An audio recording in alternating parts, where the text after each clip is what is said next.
Hello everyone. We're going to be playing some Octopath Traveler, but first I think it's important for us to meet our party. And if you don't know, the special thing about Octopath Traveler is that there's 8 main characters and you can complete their stories at any time, but you do have to finish the first person you pick, their first story, before you can swap them out. So I'm going to go in and we're going to be introduced to all the characters. So we're gonna start at the top, and at the top we have Ophilia. She's a cleric, normal cleric stuff, healing. You see that they have these things called path, actions, and talents. Talents are abilities you can use in combat that are unique to the character, and then path actions are split into 2 types. There are noble types and rogue types, and I'm sure I'll talk about that more later. But what she can do is she can guide people, which means you can kind of bring somebody into combat and have them follow you on the overworld map and summon them. And it's kind of like, you know, you have a summon. So, her name is Ophilia, and she's a cleric. She hails from the Sunswept Frostlands, where she dutifully serves the Order of the Flame under her adoptive father, the Archbishop. As her adoptive sister and best friend prepares to embark on a perilous pilgrimage, she stands ever at her side. But unbeknownst to the both of them, events are about to take a tragic turn. So that's Ophilia. Then down here, we have our good old scholar, who's kind of a mage, if you're familiar with that. So he can scrutinize, which is something that lets you find hidden items and gain information, and his battle talent is study foes, so you can find out their weaknesses. As I said, his name is Cyrus and he's a scholar. He teaches at the Royal Academy in Atlasdan, and though he has numerous admirers, his only true passion is the pursuit of knowledge. There is so much more I would learn. One day, he realizes that an invaluable tome has vanished from the Royal Library, piquing his insatiable curiosity. Then we have over here Tressa, the darling. Tressa can buy things from people, which is really useful. And her talent is she has an eye for money, which basically means that she can, if I'm not mistaken, I don't really use her stuff very often, she can hire people to come and help her in combat, which a lot of people use in speedrun, so I guess I'll be using her more. So her name is Tressa, and she's a merchant. She stocks the shelves at her parents' shop in her sleepy seaside hometown. Say that 5 times fast. Yet she often finds herself gazing out at the sea, longing for something more. What lies beyond the horizon? She thought she'd never know the answer. Then one day, an unfamiliar vessel weighs anchor at the docks, changing her life forever. Hers is kind of fun because there's this pirate aspect tied up into it, which I find really interesting, and she's kind of like a lovable, like, naive character just going on adventure, so I do really like her story. Then we have Olberic, who's kind of the Shakespearean hero. Very tragic. He kind of, if you've ever heard of Macbeth, he kind of reminds me of Duncan. I think that's the right character's name, so if you know that play, you might know where the story's going. So his path action is a challenge, and he can bolster defense. I don't think I've ever used his talent in combat. I'm that kind of Pokemon player that only learns attack moves and spams them, so I guess I will be learning more about these different things. So his name is Olberic, and he's a warrior. He's the oldest of the cast. Once he was a proud knight, he lost both king and kingdom in a bloody coup. Today he serves as a master at arms for a remote mountain village. To what end do I swing my blade? The question tortured him night after restless night. Then one day, he overhears a name from his past, giving you new purpose. Then, this is my favorite.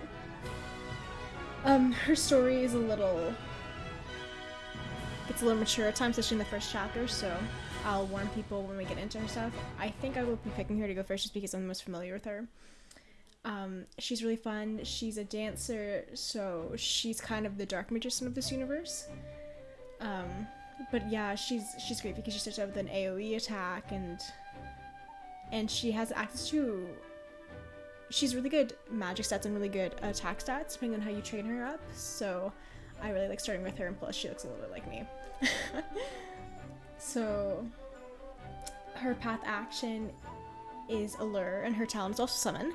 So you can see that she's very similar to Ophilia, and this is because she is the rogue version of the noble Ophilia's summon ability. So she allures people, which means she has a chance of success. It's never guaranteed. While as Ophilia and the more noble people, you can't do their path action until you reach a certain level, but once you do, you're always guaranteed to succeed. I really enjoyed her story. I'm very much into that kind of, the main bad guy is a very twisted character, and I kind of like that story, but it's a pretty dark story, all things considered, so. Her name is Primrose, and she's a dancer. She plies her trade in the pleasure district of Sunshade, a town forever shrouded in darkness. In truth, she's a highborn daughter of the once proud House Azahard, an identity she conceals from all. 3 men bearing the mark of the crow. They took my father from me, but she will have her revenge. And then we have Alfyn, who is an apothecary, so he can do status ailments, debuffs, buffs. He's also a very good one-on-one healer. So his path action is Inquire, and he can concoct different potions, like I said, that buff and debuff, and you collect little pieces and trinkets from random encounters, and you can pick up around town, and you can make these potions. I have only used it a couple times because I always hit the wrong button, and I make something that actually poisons me by accident, so I will try not to do that. His name is Alfyn, and he's an apothecary. He treats the wounded and sick in a small village amid the babbling brooks of the Riverlands. Stricken ill as a child, he was saved by a traveler who asked for nothing in return, inspiring him to follow in his footsteps. Though hesitant to leave his only home, your best friend convinces him to follow his dreams wherever it may lead. His second chapter, I believe it's the second chapter, is actually very interesting. And the boss fight, I thought I had actually done it the first time I did it. I'm not sure I'm into it. But it's interesting because it has this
descendants of an ancient clan that calls the deep forest home, her prowess with a bow is unmatched. Her master left home 1 year ago, summoned to hunt a dread beast, and she protected the village while awaiting his return. Then, one day, the return of an old friend gives her cause for concern, and she strikes out on a journey on her own.